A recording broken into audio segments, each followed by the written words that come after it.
Morning everyone. Today we're going over the 25 cognitive biases.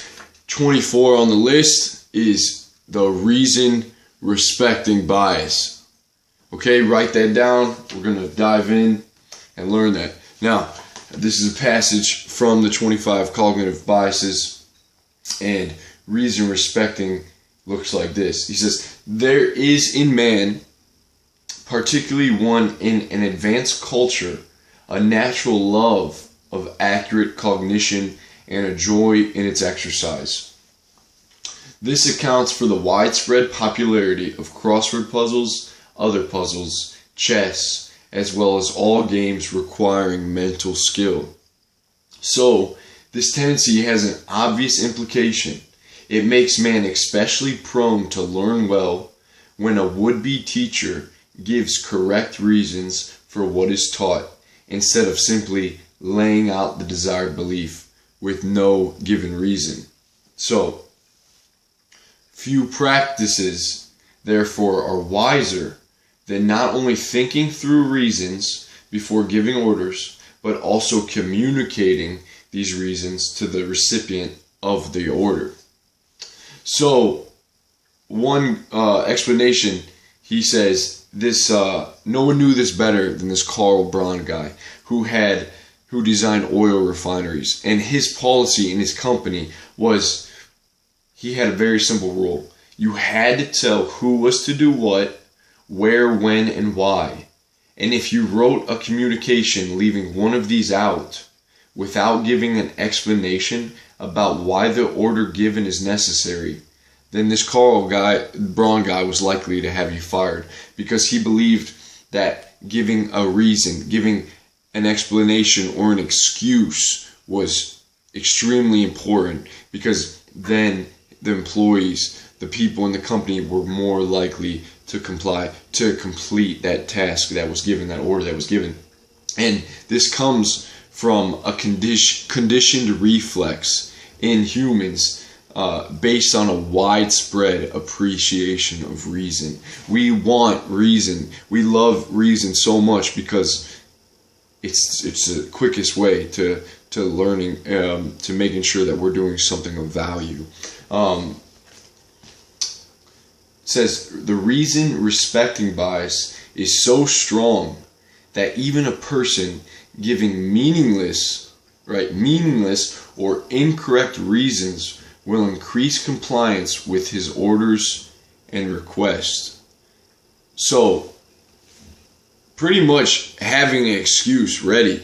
And psychologists have tested this and done experiments where, I'll give you two examples. One was where they had the practitioners jump in front of a line of people waiting to use the copy machine, and with urgency claiming, I have to make copies. And the people that he just skipped were less likely to get upset at the person that jumped ahead, because he had a reason. He gave excuse. He wasn't just standing there accepting. He was like, I have to make these copies. It's super important. Another one done in like a grocery store. There was a line, and a woman jumped to the front of the line, or she skipped a couple of feet, and they were like, hey, what are you doing? What are you doing? Get back in, I got this place in line. And she's like, I'm so sorry. My children are out in the car. I have to get back quickly. Just that little reason, okay? Any little reason. And so people are less likely to fault you for things. So, excuses. Have some excuses, guys. I was a master at this when I was a child. Man, I was the oldest out of 6 kids. And I had an excuse for everything. Son, why are you staying up late? Oh, Dad, I was just reading to my little brother. What, son, why are you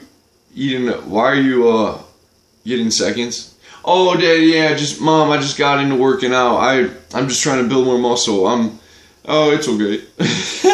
I don't know, whatever. But having excuses, giving people reasons, and when giving orders, explaining to someone the necessity of that order, why it's important, okay? And this reason respecting really gives you a way to incorporate other biases. I mean, you can, the urgency bias, right? The reward bias. It's so simple in theory, but when you actually label this and have an understanding of what you're doing, a lot of these biases are very simple, these tendencies, but we go about them unconsciously. So if you can learn all 25 and really ingrain them in here and be able to call them forth when necessary, and when you're going through your daily life, just to be able to look at the biases that are being used with marketing and sales, in influence and persuasion, so that you can discern and be able to call them out, okay, and use them for your own gain. Very important, instead of just sitting back. And I'm sure we all use some of these, but it's in our subconscious. We don't really know them. So let's learn these. And again, as we go through these 25, get them on your flashcards. And I encourage you, because I'm doing this now, and it's insane. Once you learn these, when you go throughout your day, when you, again, advertisements, how you can see how these are used in the media, in companies, how they use these to get a customer, to lure people in. So equip yourself with these biases. Let's learn them together. Tomorrow, number 23. I'll see you guys soon. Please subscribe.